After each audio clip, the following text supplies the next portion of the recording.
ये राम की जन्मभूमि है, ये राम की धरती है। ये राम की धरती पे अगर राम मंदिर नहीं बनेगा तो चाइना में बनेगा या पाकिस्तान में बनेगा आगे मंदिर। तो एक प्रोपोगेंडा बना देना कि ऑपोजिशन ये वो राम नहीं, कौन किसी को सर्टिफिकेट दे सकता है उसके धर्म के बारे में कि वो है कि नहीं है। अब वो केजरीवाल सुंदरकांड कर रहा है, काहे को कर रहा है? पहले तो खिलाफ थे ये राम मंदिर के लिए, अब वो क्या नाम है, सब सुंदरकांड कर रहे हैं, ये कर रहे हैं, वो कर रहे हैं। ठीक है ना, भारतीय जनता पार्टी उठाया था, वो अपने नाम की प्लेट लगाएगी।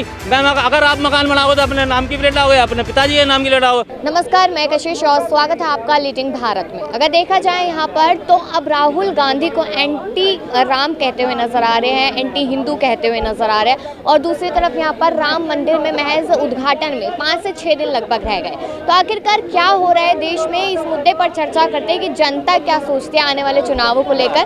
तो सर यही बात है सबसे पहले तो कि राहुल गांधी को बीजेपी सरकार एंटी राम कह रही है, एंटी हिंदू कह रही है। मैम देखो, वो तो पॉलिटिकल पार्टीज, दो अलग अलग पॉलिटिकल पार्टीज हैं, वो उन पे इल्ज़ाम लगाएंगे, वो उन पे इल्ज़ाम लगाएंगे, है ना।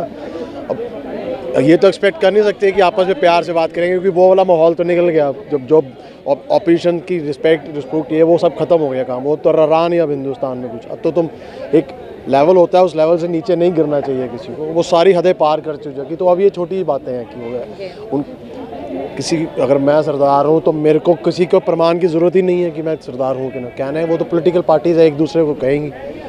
अब ये सुनना एक्सपेक्ट करते हैं कि मोदी जी बुलाएंगे और राहुल गांधी जी वहाँ पे चले जाएंगे हाथ जोड़ के। तो ये तो राहुल गांधी ने मना कर दिया है कि वो नहीं जाएंगे। तो वही तो मैं कह रहा हूँ ना, क्यों जाएंगे वो? एक पॉलिटिकल पार्टी है, दूसरी पार्टी का ऑपोजिशन है वो। उनके कहने अब 5 दिन पहले ही पांच बड़े नेता होके आए हैं वहाँ पे, मकर संक्रांति पे डुबकी लगा के आए हैं। तो ये तो होता ही है। हाँ, इसको एक प्रोपोगेंडा बना देना कि ऑपोजिशन ये वो राम नहीं, कौन किसी को सर्टिफिकेट दे सकता है उसके धर्म के बारे में कि वो है कि नहीं है, वो जाने और उसका भगवान जाने की। ऐसा नहीं लगता कि इन सारे बयानों से देश का माहौल खराब हो रहा है, चुनावों से ध्यान भटकाया जा रहा है? चुनावों में ध्यान भटकाया नहीं जा रहा, बिल्कुल चुनाव ही वो पॉलिटिकल जो एजेंडा है वो पूरा सेट किया जा रहा है। 2024 का ही है, कोई मतलब नहीं है किसी को मंदिर से, कोई मतलब नहीं है किसी को। सब 2024 के इलेक्शन जीतने हैं। हम तो कह रहे हैं कि माहौल मत खराब करो, आप बनो, आप सारी उम्र 50 साल बने रहो, हमें कोई दिक्कत नहीं है।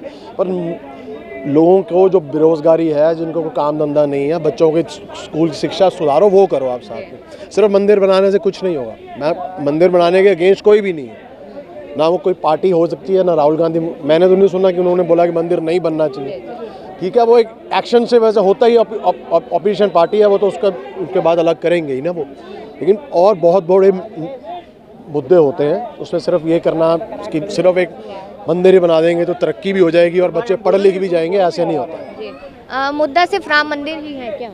बिल्कुल मुद्दा राम मंदिर का है। अगर हिंदुस्तान में अगर राम का, ये राम की जन्मभूमि है, ये राम की धरती है, ये राम की धरती पे अगर राम मंदिर नहीं बनेगा तो चाइना में बनेगा या पाकिस्तान में बनेगा आगे मंदिर तो यहाँ बनेगा। अब भैया बोल रहे थे ना कि ये राहुल गांधी थे, बोले भाई 25 वकील तो इन्होंने ही खड़े करे थे राम मंदिर के लिए कि राम मंदिर नहीं बनना चाहिए, हमने थोड़ी ना खड़े करे थे वकील।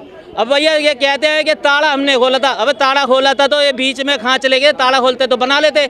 जब तुमने ताला खोला था तो रायता फैलाया था, इकट्ठा कर लेते। रायता भारतीय जनता पार्टी ने इकट्ठा करा, जब से ताला खोला था तो कर लेते तुम। लेकिन ये भी तो कहा जा रहा है कि महंगाई हो गई, बेरोजगारी हो गई, महिला सुरक्षा। महंगाई बेरोजगारी नहीं है, ये जो विपक्ष वाले इनको ही महंगाई रोजगार वो दिखाई दे रही है। सबको रोजगार मिला हुआ। आज से पहले क्या आप थे? कुछ समय से पहले आपको रोजगार मिला हुआ है, स्कूल में आपको रोजगार मिला हुआ है, सबको रोजगार मिला हुआ है। ये बेरोजगार हो गए हैं ये जो विपक्ष वाले, क्योंकि इनको पता लग रहा है। अब वो केजरीवाल सुंदरकांड कर रहा है, काहे को कर रहा है? पहले तो खिलाफ थे ये राम मंदिर के लिए, अब वो क्या नाम है, सब सुंदरकांड कर रहे हैं, ये कर रहे हैं, वो कर रहे हैं। कह रहे कि विपक्ष परेशान है, बेरोजगारी और महंगाई नहीं है। देखो जी, बात ही खत्म। मैंने बहस करूंगा ही नहीं। मैं जो सच्चाई को ही नहीं एक्सेप्ट कर सकते, मैं क्या बहस करूँ आपको? मैं उनको यही गलत नहीं कह रहा, ठीक है, वो उनका परसेप्शन है, उनके पास होगा। उनको 4 साल 8-9 साल में उन्होंने तरक्की की होगी, इसीलिए ना कोई बोलेगा कि तरक्की है। जो अब ये मान लो कि ये कह रहे हैं तो वो मतलब हो नहीं सकता। मेरे ये कहने से कि नहीं जी बेरोजगारी है तब भी नहीं हो जानी, वो जो है वो तो दिख ही रहा सबको, न्यूज़पेपर पढ़ो आप। सारी तरक्की क्या 9 साल में ही गिर गई क्या? 70 साल में कितनी कर दी थी उन्होंने तरक्की? मान लो अगर 70 साल में अगर उन्होंने तरक्की की होती, मैं 35 साल घटा देता हूँ 70 साल में से, 9 साल हमारे घटा दो, तब भी तरक्की उनकी तरक्की से क्या सारी तरक्की 9 साल में घट गई क्या सारी तरक्की? 70 साल में तरक्की नहीं हुई। 35 और कम कर दो, 35 में सारे बेतरक्की वाले घूम रहे हैं। 9 साल में बेतरक्की हो गई इनकी, सबकी दुर्गति 9 साल में ही हो गई क्या? 9-10 साल में जो भारतीय जनता पार्टी मोदी आए सारी बेतरक्की क्या जो है 9 साल में ही हो गई क्या? उससे पहले तरक्की हो रही थी। हाँ जी भाई साहब, बताओ कैसे हो रही थी? वो मैं बता देता हूँ आपको। नहीं, मैं तरक्की कैसे हुई वो नहीं बता सकता आपको, लेकिन मैं तरक्की क्यों नहीं हुई मैं वो बता देता हूँ आपको। आज से पहले भी सरकारें आई हैं, कभी कांग्रेस की, कभी बीच में वो सारे चेंज आए। एक सरकार ने काम नहीं किया तो दूसरी सरकार का उसको सुधारना चाहिए ना, यही करना चाहिए। क्या 9 साल से क्या हो रहा है? सुधार रहे हैं, हर चीज़ को बदल रहे हैं। अब अगर नहीं किया कांग्रेस ने काम तो सुधारो। जीएसटी लगा, जो टैक्स का रजीम चल रहा है वो बदल दो, जीएसटी लगा के। नोटबंदी नोट बदल दो। हर चीज़ को बदलने पे क्यों लगे हो आप उसको सुधारो। नहीं किया कांग्रेस ने काम तो सुधारो आप तो बदलने पे तुले हुए हो सारा कुछ, और बदलने से सबसे बड़ा नुकसान वही उसी को बदले। अगर जब मैं एक मकान लूंगा तो मेरे आना क्या नाम लक्कड़ का दरवाजा है तो मैं उसको लोहे का तो फिर मैं स्टील का लगाऊंगा, क्यों ना बदले? जब तुम सारा जो क्रेडिट जो है गांधी खानदान लेगी, कोई उनके परिवार के अलावा कोई दूसरा नहीं था क्या? वो भी बदलते ना हमारे। मैंने कब आप गांधी परिवार कब सुन लिया मेरे मुंह से आपने गांधी परिवार क्रेडिट दो या ना दो? तो हर चीज़ को आप कह रहे हो ना संभाल दरवाजा मैं वही तो मैं कह रहा हूँ, बदल क्यों रहे हो? बदलना पड़ता है, देश को चलाने के लिए बदलना पड़ता है। उन्होंने नहीं बदलाना, ये बदल रहे हैं तो देश चलेगा।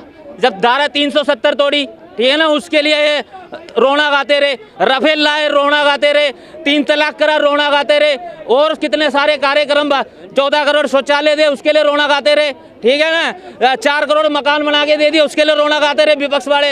अब ये राम मंदिर अगर हिंदुओं का है, ये देश हिंदुओं का है, देश का जब बंटवारा हुआ पाकिस्तान बन गया, बांग्लादेश बन गया, ठीक है ना, भारत अगर हिंदू क्यों नहीं बन रहा? 57 मुस्लिम कंट्री है, ये देश हिंदू क्यों नहीं बन सकता? जबकि सबसे ज्यादा हिंदू इस देश के अंदर रहते हैं, 120 करोड़ हिंदू, 120 करोड़ हिंदू यहाँ पे रहते हैं। ये हिंदू, अगर राम मंदिर का जो मुद्दा है भारतीय जनता पार्टी ने उठाया था, ठीक है ना, भारतीय जनता पार्टी उठाया था, वो अपने नाम की प्लेट लगाएगी। अगर आप मकान बनाओगे तो अपने नाम की प्लेट लगाओगे, अपने पिताजी के नाम की प्लेट लगाओगे। अगर भारतीय जनता पार्टी ने मुद्दा उठाया है, इतने साल से भारतीय जनता पार्टी लड़ती आई है राम मंदिर के लिए, इस देश के अंदर ये राम जन्म की भूमि के लिए, अगर वो राम मंदिर अगर 120 जनता करोड़ की सम्मान का वो है तो कहाँ बनेगा मंदिर? हिंदुस्तान में नहीं बनेगा तो पाकिस्तान में बनेगा। तो भाई कौन कह रहा नहीं बनना चाहिए? इतना उग्र क्यों हो रहे हो? उग्र तो होना पड़ता है भैया। किसने हमारे राम आ रहे हैं, जय श्री राम।